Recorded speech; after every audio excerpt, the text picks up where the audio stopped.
안녕하세요. 이번 시간에는 가정폭력에 대한 강의를 하겠습니다. 이제 챕터 13인데 13, 14면 이제 교과서는 다 강의를 하게 되는 것 같아요. 그래서 그 뒤로는 그 가족복지론의 보충 사례를 강의해서 올려드리겠습니다. 그리고 이번 7주차 3교시 지금 강의에 약간의 중간고사 예상 문제를 올려드렸습니다. 한번 여러분들이 보면은 제가 페이지수 얘기했죠. 페이지수랑 이렇게 연관시켜서 한번 공부해 보시면 좋겠습니다. 그래서 여기 가정폭력을 다시 쭉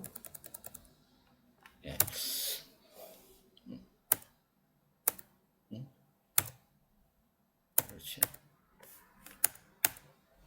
그래.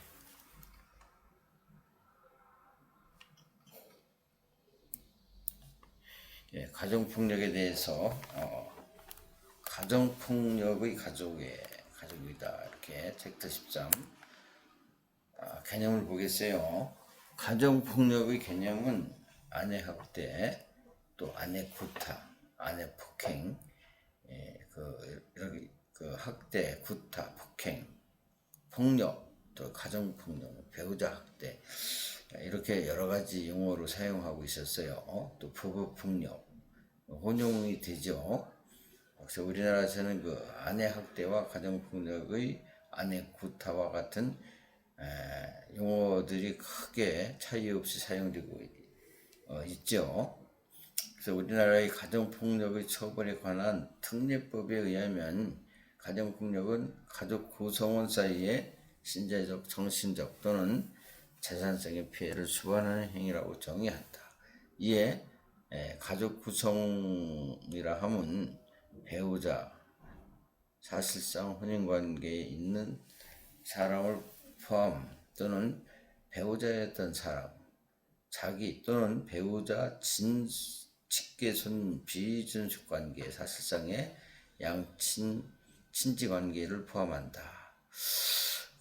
그리고 계부와 자녀와의 관계, 정모와 서자의 관계에 있거나 있었던 사람, 또 동거하는 친족 관계에 있었던 자 등을 포함한다.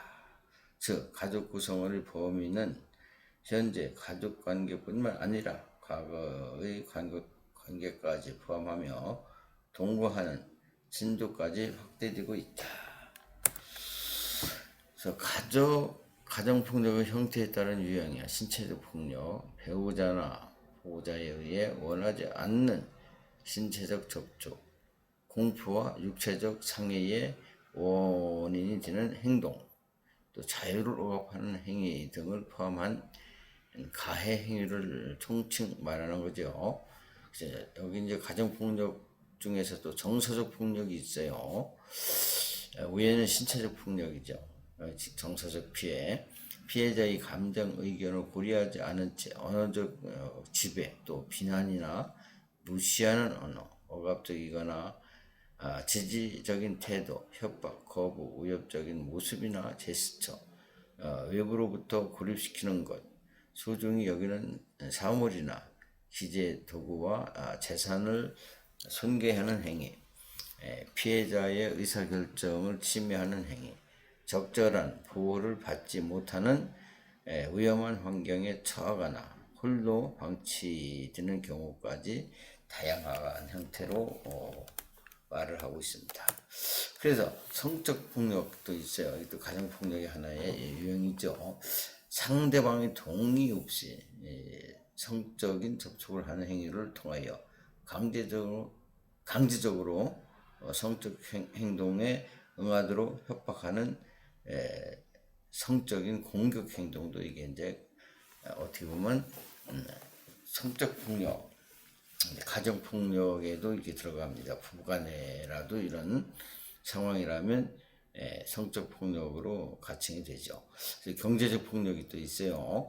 가해자가 모든 경제권을 소유하여 가족 구성원에게 생활비를 지급하지 않으면서 아내와 자녀, 노부모 경제적 권한을 간청할 때 계략적으로 경제권을 행사하거나 가족을 분양하기 위한 돈을 벌기 위해 어떤 노력도 기울이지 않는 채 태만하거나 도박 중독이나 쇼핑 중독과 같은 반복적으로 낭비벽이 있어 돈을 상진하여 가족의 일상적 행위를 힘들게 하는 것 등이 있다. 그 다음에 방림과 유기가 있어요. 방림은 가족 분양, 보호 감독, 의복, 음식, 난방, 위생, 교육적 자극, 의료 보호 등의 가족 구성원의 건강과 정상적인 가족 생활을 영위하는 데 요구되는 것들을 제공하지 않거나 무관심하여 방치해두는 것을 말한다. 방림의 극단적인 경우는 가족 구성원을 가정의 보호와 영향권 밖으로 내다 버리는 유기도 어떻게 보면은 방림 유기라고 할 수가 있습니다. 가정폭력의 행위자의 피해자 간의 관계에 의한 유형이 있어요. 폭력을 행사하는 주체와 객체의 관계에 의해 아내에 대한 폭력, 남편에 대한 폭력 등을 포함한 부부폭력, 부모가 자녀에 대한 행사하는 자녀폭력, 자녀가 또 노부모에게 행사하는 부모폭력, 형제간의 폭력 등으로 다양하게 구분이 되고 있다는 것입니다.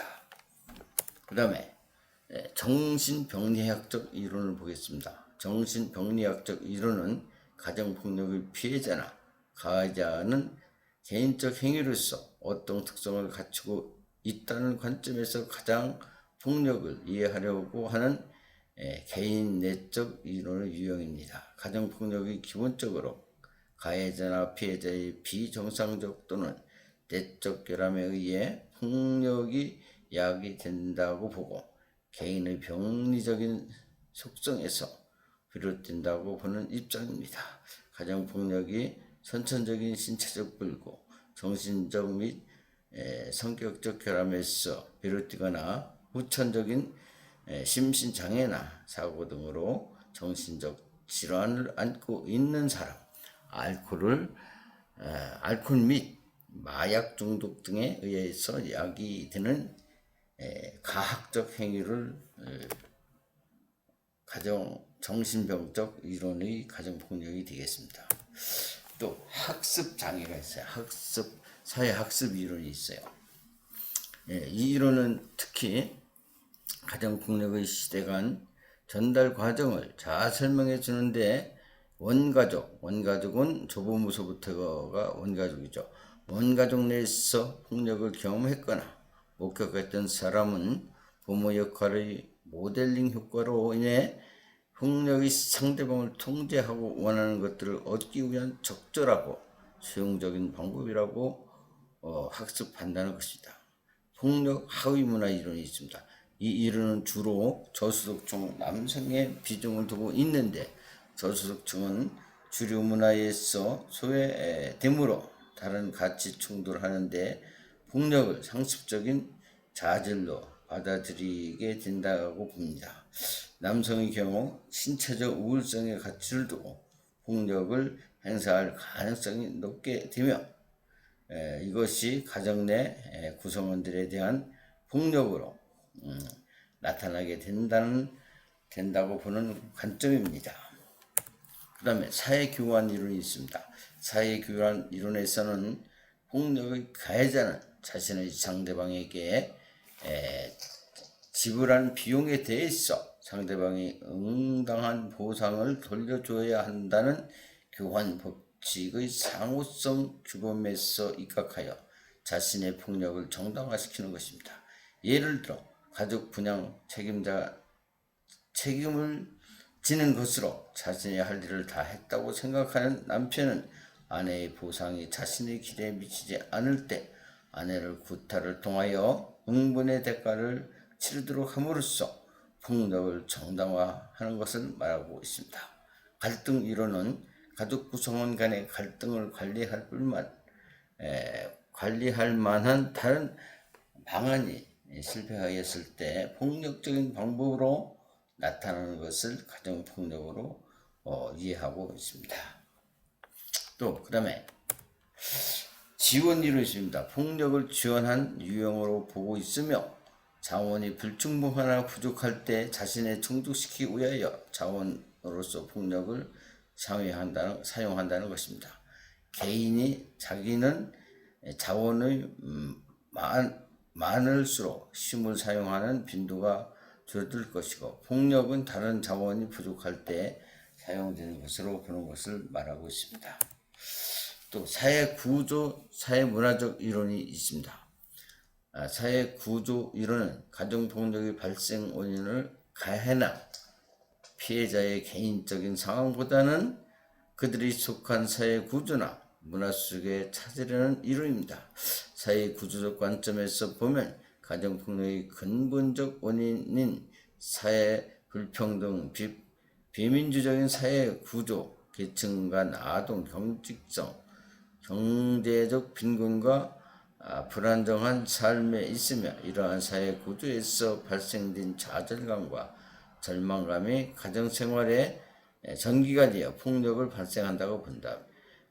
페미니즘의 이론이에요. 이 이론은 가정 내에서 발생하는 폭력을 가부장적 사회 구조와 이데올로기 내에서 남성이 여성을 통제하고 지배하기 위한 수단으로 이해한다. 남성 위주의 성문화적 특성, 성차별주의, 가부장적인 사회 구조가 가정 폭력의 중요한 요인으로 고려된다고 합니다. 가정폭력, 가족의 현황은 배우자와 파트너의 폭력. 그래서 지난 1년간 배우자 파트너에 의한 폭력의 피해 경험의 하나의 이제 여기 지표를 우리가 참고해 보면 되겠습니다. 배우자 파트너 폭력, 부부 파트너 폭력 피해 현황, 표 13-2 참조하고, 폭력 발생 시기, 폭력 이유, 표 13-3 참조, 13-4, 13-5를 참조해 주시면 되겠습니다. 부부 폭력에 대한 대응도 표 13-6 참조, 표 13-7을 참조하시면 되겠습니다. 이 표는 여러분들이 참고사항으로 보시면 되겠습니다. 이런 문제는 일일이 다 이거 숫자적으로 얘기할 수 없으니까 여러분들이 참고하시면 되겠어요. 가정폭력 가족을 위한 관리 정책이요. 가정폭력관리법, 가정폭력 방지 및 피해자의 보호 등에 관한 법률에서 제1조에서는 피해자 보호를 통한 건전한 가족의 육성을 입법 목적으로 하고 있으며 제3조에서는 건전한 가정의 보호와 유지를 선언적으로 규정하고 있다. 가정폭력의 죄와 차별 등에 관한 특례법, 가정폭력 범죄 행위자에 대한 보호 처분 문제를 도입하고 가정폭력으로 입은 손해에 대한 민사처지 특례를 규정하는 등 궁극적으로 건강한 가정을 육성하고 가정의 평화와 안정을 회복하는 데 목적이 있다는 것입니다. 임시조치 중 제1호 퇴거명령과 제2호 접근금지 피해자 보호를 위한 조치 명령이 있습니다.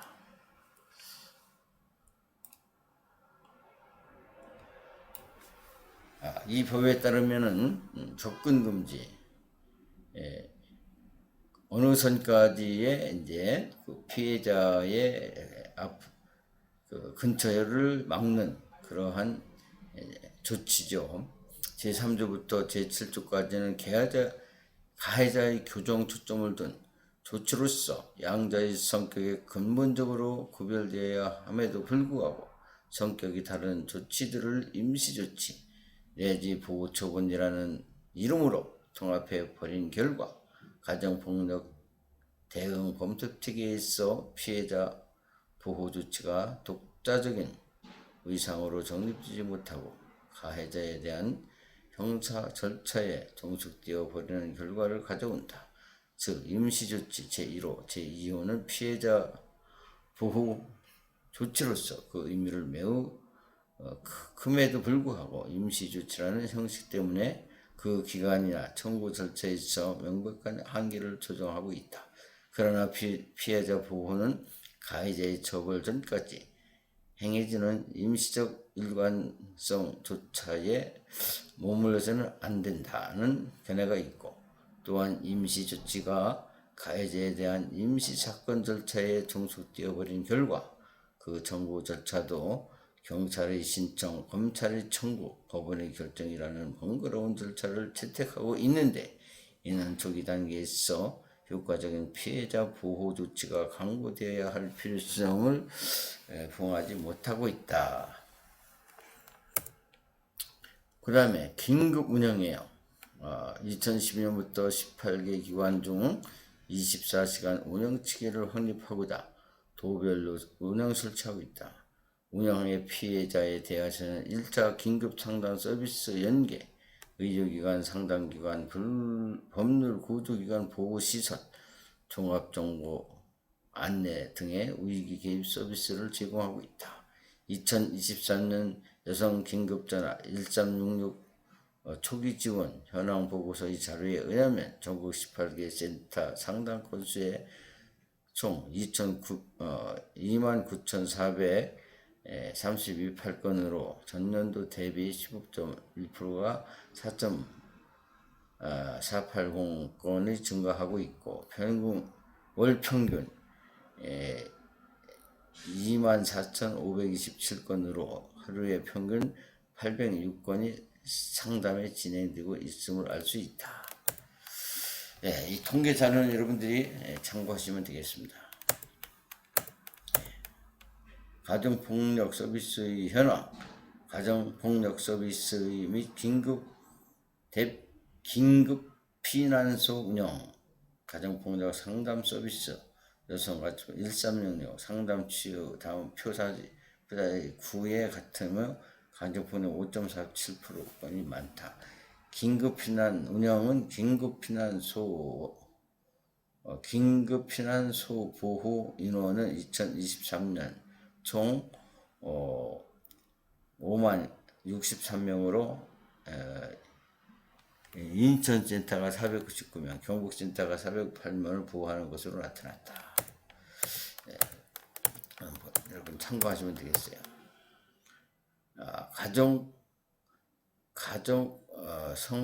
가정폭력 가정의 현황의 지원 서비스.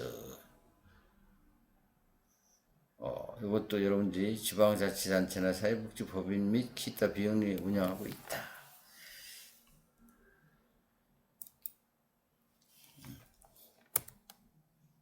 가정폭력 피해 보호시설의 업무, 숙식 제공, 심리적 안전과 사회 적응을 위한 상담 치료, 질병 치료와 건강 관리를 위한 의료기관의 인도 등 의료 지원, 수사 재판 과정에 필요한 지원 및 서비스 연계, 법률 구조기관 등을 필요한 협조와 지원 요청, 퇴소 후 자립을 위하여 시설의 근로를 희망하는 경우 접근 지원, 취업 훈련 프로그램 지원, 지역사회 자원 연계, 입소 사실에 대한 비밀 보장과 특별 보호, 가정폭력에 따른 아동의 취약 지원, 기타 국가 또는 지방자치단체가 정하는 경비 지원, 다른 법률에 의하여 보호시설을 위탁된 사항, 그 밖에 피해자 등의 보호를 위하여 필요한 일.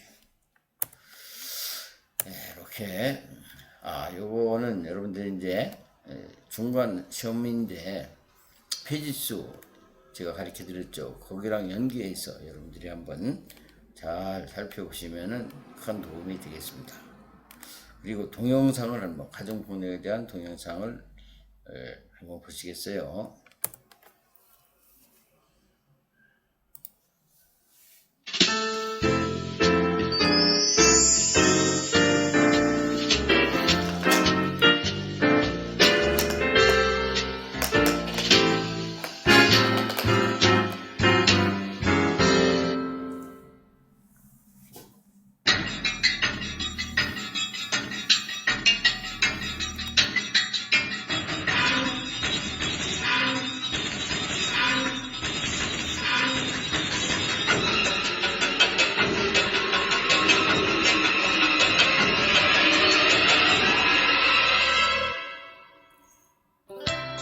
안녕하세요. 가정폭력에 대해 제대로 알아보는 시간 MC 이민호입니다.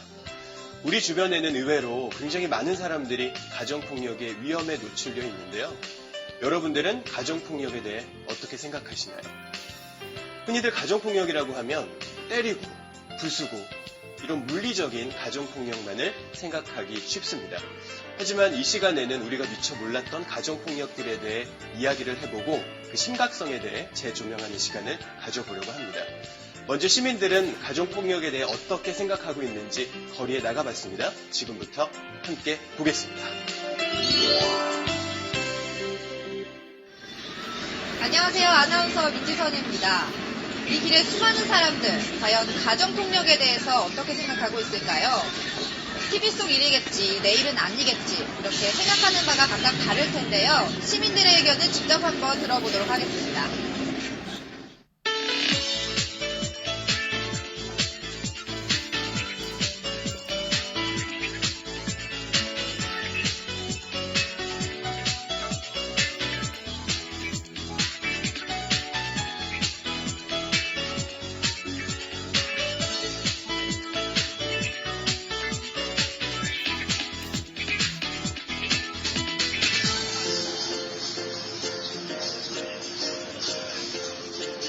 욕을 한다든지 배우자 집안에 뭐 욕을 한다든지 아니면 친구를 만나지 못하게 한다 이런 거는 가정폭력은 전 아닌 것 같은 생각이 들거든요.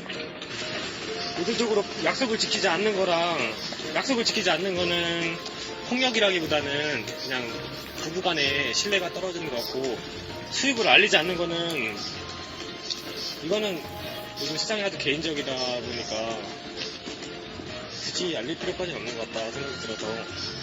가정에서 실제로 누군가 맞거나 아니면 뭐를 부시거나 이런 식으로 돼서 뭔가 피해를 입어야지 가정폭력이라고 생각을 하거든요.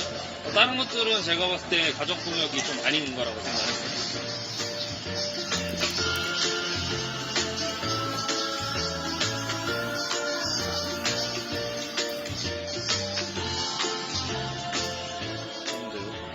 뭐 크게 수입을 알리지 않아도 뭐 문제가 되지 않을 거라 생각을 해요. 뭐 그 사람의 이제 기분을 크게 상하게 하지는 않을 것 같아서 좀 그거는 포함 안 하는 걸로. 친척이어도 비난할 수 있다고 생각을 해서 저는 친구를 만나지 못하게 하는 게 가정폭력이 아닌가라는 생각을 했어요. 배우자의 친인척을 비난하는 행위는 배우자의 친인척이긴 하지만 본인한테도 비난하는 거랑 같다고 생각을 하거든요. 그래서 저는 자격을 침해줘. 그래서 배우자의 친인척을 비난하는 행위도 가정폭력이라고 생각을 합니다. 네.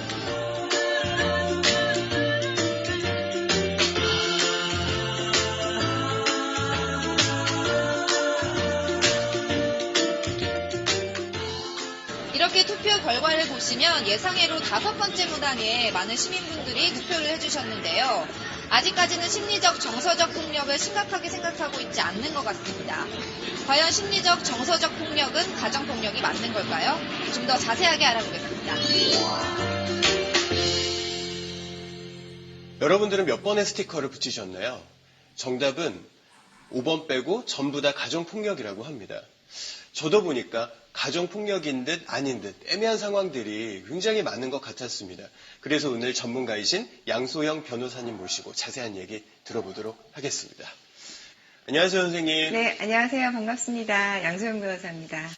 변호사님, 우리가 가정폭력에 대해 너무 쉽게 생각하지 않았나 이런 생각을 해봅니다.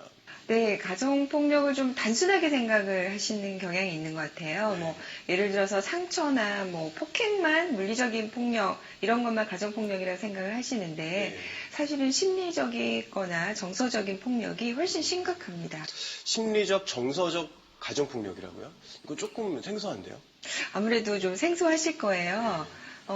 부부나 가족 간에 지나친 통제나 아니면은 지나친 방임, 이런 것들이 이제 심리적, 정서적 폭력이라고 할 수 있습니다. 네. 아마 이제 시민분들이 스티커를 붙이시면서 좀 망설이셨던 게 이런 부분이 이제 많이 포함되어 있다 보니까 네. 예, 망설이셨던 것 같아요.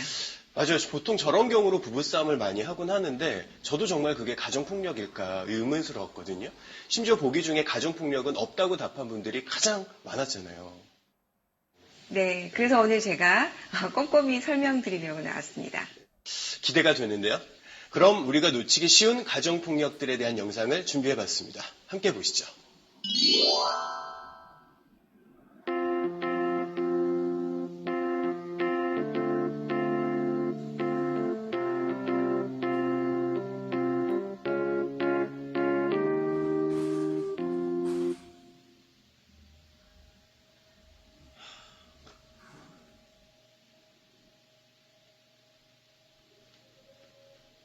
여보세요.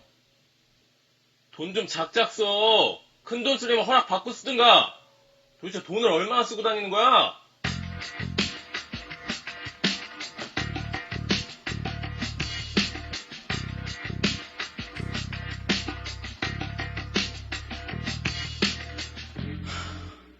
집안꼴 이게 뭐냐? 청소는 좀 해놓고 쇼핑을 하든가. 그리고 너 가계부는 써가면서 쇼핑하는 거냐? 화났어?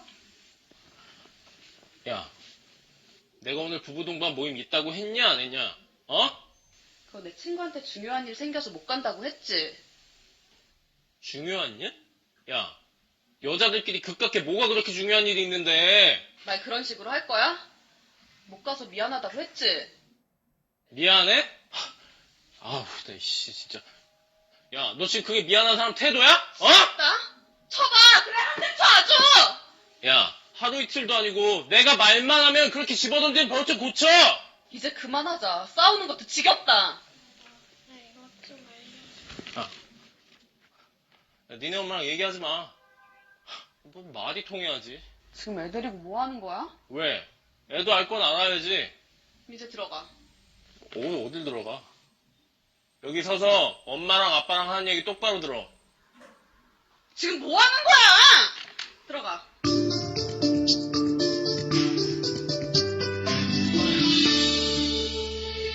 야, 이 개회돈 옆에 있네야. 일어나봐. 밥 줘. 밥은 차려야 될 거 아니야. 애도 있는데. 아, 빨리 안 일어나? 야, 이거 봐. 어? 니네 엄마 이거 게을러갖고 여태 밥도 안 차리고. 엄마 지금 뭐 하는 거냐, 이게? 어? 니네 엄마 왜 이래? 나 아프다고! 아파? 뭐 한 게 있다고 아파? 밥은 좀 당신이 차려 먹으면 안 돼? 안 돼. 네가 차려야지. 그걸 내가 왜 차려? 야, 네가 해야 할 일이 그거 아니야? 나도 하루 종일 살림하느라 힘들어. 힘들어? 그게 힘들어? 아, 대단한 사람 납시였다, 어? 뭐 하는 게 있다고? 아, 네, 안녕하세요. 어쩐 일이세요? 그게 좀 이런 말씀 드리기가 난감한데 좀 민재가 다른 아이랑 싸웠어요. 민재가요? 너 도대체 뭐가 될라 그래? 왜 학교에서 싸우고 다녀? 공부 열심히 안 하면 아빠처럼 된다고 엄마가 몇 번 말해? 너 엄마 말 듣고 있어?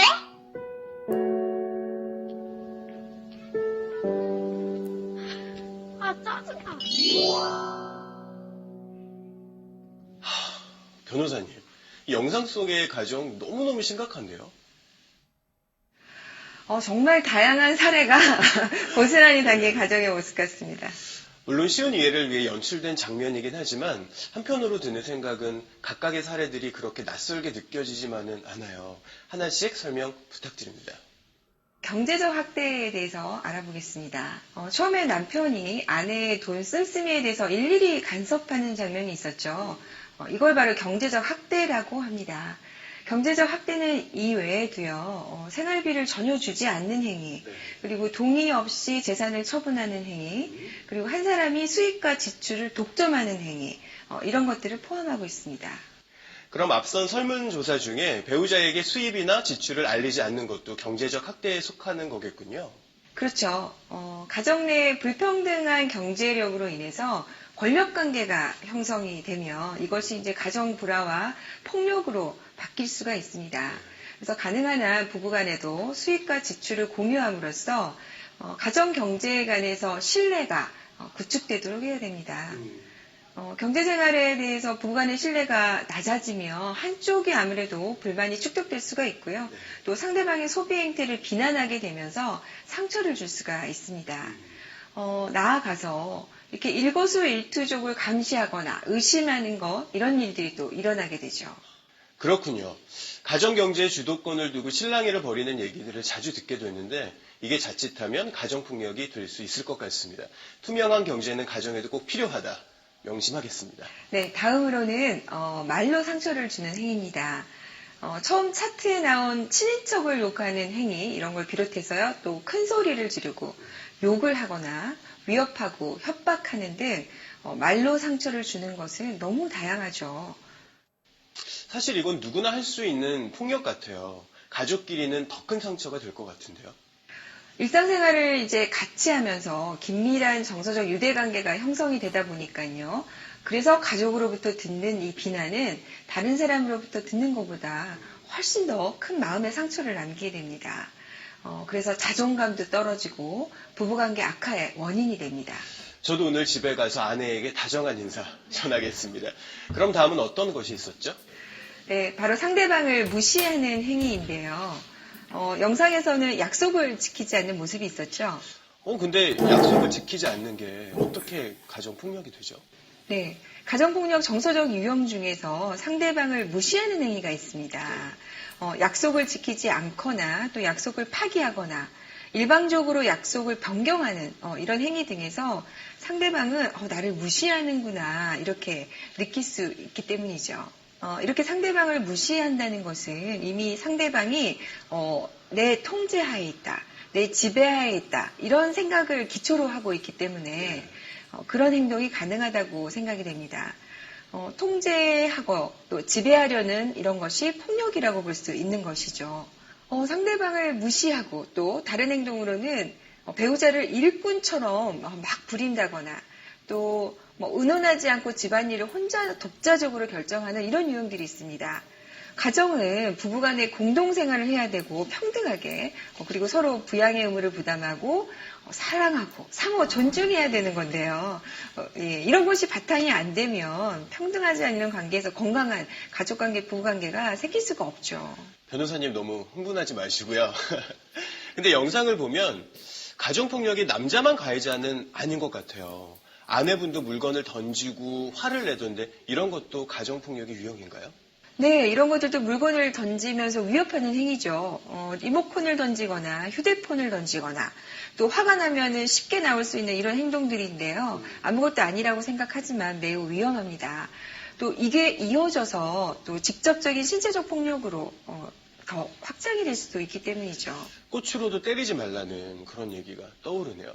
그리고 아이가 보이는데 보고 있는 상황에서는 더욱이 그렇죠. 아이가 이런 가정폭력의 상황들을 보고 자라면 좋지 않을 게 분명하잖아요. 네, 또 이게 그래서 큰 문제입니다. 아이가 가정폭력을 보고 자라면서 더 큰 문제가 되는데요.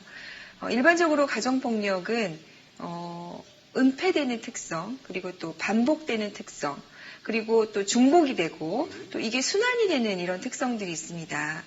이 중에서 가장 심각하게 주목해야 할 특성이 세대 간의 대물림이 된다는 건데요. 이렇게 이어지는 순환 폭력의 특성이 가장 위험하죠.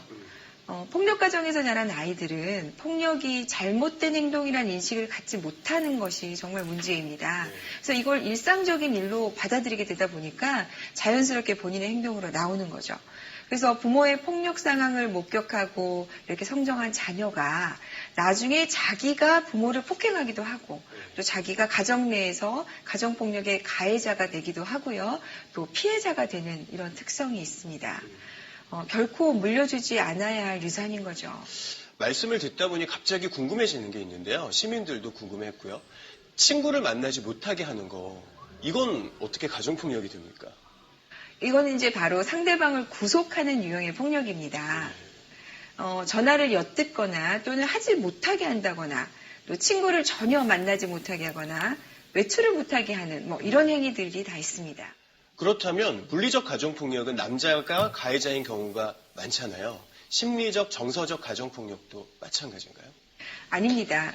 심리적 정서적 폭력은요, 단순히 남녀를 떠나서 여자도 남자에게 할 수가 있고 남자도 여자에게 할 수 있는, 어떻게 보면 가해자와 피해자가 가족 내에 모두 정해지지 않은, 모두 다 될 수 있는 이런 특징이 있습니다. 네. 또한 본인이 가해자인지 피해자인지 알 수 없는 경우가 또 있습니다. 피해자와 가해자를 구분하지 못한다. 이게 좀 이해가 안 가는데 설명 좀 해주세요. 저희가 실제 부부 상담에서 보면요, 대부분의 내담자들이 서로 자신들이 상대방에게 어떤 행위를 했는지에 대해서 이게 심리적, 정서적 폭력을 가하고 있는 줄 전혀 모른 채 자기만 폭력의 피해자라고 얘기를 하시는 경우가 있습니다. 물리적 폭력과는 달리 이게 폭력이라는 인식이 부족하기 때문이죠. 심리적 정서적 폭력은 경우에 따라서는 더 큰 폭력의 피해를 발생시킬 수 있을 뿐만 아니라 종국적으로는 물리적 폭력으로까지 이루어지는 경우가 굉장히 많습니다. 제가 경험한 실제 사건에서는요, 아내로부터 지속적으로 무시와 사생활 통제를 당한, 어떻게 보면 언어적, 심리적인 폭력을 겪던 남편이죠. 이 남편이 우울증에 빠져서 결국에는 아내를 살해한 사건이 있었습니다. 장기간 심리적, 정서적 폭력에 이렇게 노출이 된 남편이 자기가 나중에는 이 숨겨졌던 분노를 한순간에 아내에게 표출을 하면서 끔찍한 일을 저지르게 된 것입니다. 오늘 선생님 덕분에 가정폭력의 새로운 유형에 대해 굉장히 많이 알게 된 것 같아요. 네, 어떻게 보면 사실 우리가 모르면서 지나갈 수도 있고요. 이렇게 숨어져 있는 일상생활의 다양한 사례들을 보시고 앞으로 좀 더 이렇게 이제는 이런 것도 폭력이구나 좀 인식하시고 고치는 계기가 됐으면 좋겠습니다. 저는 오늘 이야기 듣는 중에 제가 과거에 했던 행동들을 계속 반성하느라고 굉장히 집중하면서 들었습니다. 앞으로는 그러지 않도록 조심해야 될 것 같아요. 정말 보람이 있네요. 네. 그런데 중요한 거는요, 또 이런 거 인식하는 걸 끝내시면 안 되고요. 또 상대방에게 미안하다, 사과하는 이런 태도도 좀 필요할 것 같아요. 그래야지 부부간에 더 사랑이 넘쳐나고 배려가 넘쳐나는 부부가 될 수 있겠죠. 네, 알겠습니다. 오늘 좋은 시간 내주셔서 감사합니다. 네, 고맙습니다. 동영상을 가정폭력 예방 교육 동영상을 여성가족부에서 제공한 건데 잘 들으셨죠? 참고하시기 바라겠습니다. 볼게요. 예, 그래서 가정폭력 가족 서비스 현황을 보겠어요. 피해자 의료 지원 체계, 가정폭력 피해자에 대한 의료 서비스로는 국민건강보험법 의무적으로 적용 대상이 되며 진료비, 본인 부담, 능력 없이 없는 경우에만 국고에서 보조된다. 또 사회복지관, 가정폭력 서비스 관련이 있는 사회복지관으로는 보호자보호시설이 있고 미혼모 보호시설이 있고 여성복지 상담소가 있고 지역 사회복지관이 있고 그리고 직업훈련 및 취업지원기관 등이 있다. 그러면 피해 여성에게 미치는 문제를 한번 보겠어요. 가정폭력 결과로 인해 신체적 상해와 건강상의 문제가 발생할 수 있고 분노 감정을 오랫동안 갖고 있기 때문에 질병이 발생할 수도 있다는 것입니다. 가정폭력 생존자들은 정신적 충격의 사건과 분노의 원인에 관하여 생각하고 사건에 대한 충격이나 수치심, 경제적인 이유로 의료적 치료를 회피하기 때문에 점차적으로 건강이 더 나빠질 수가 있고 최악의 경우에는 가해자를 살해도 한다고 이번 교육에서 보셨죠? 이렇게 끔찍한 일까지도 벌어지는 일들이 가끔 있다는 것입니다.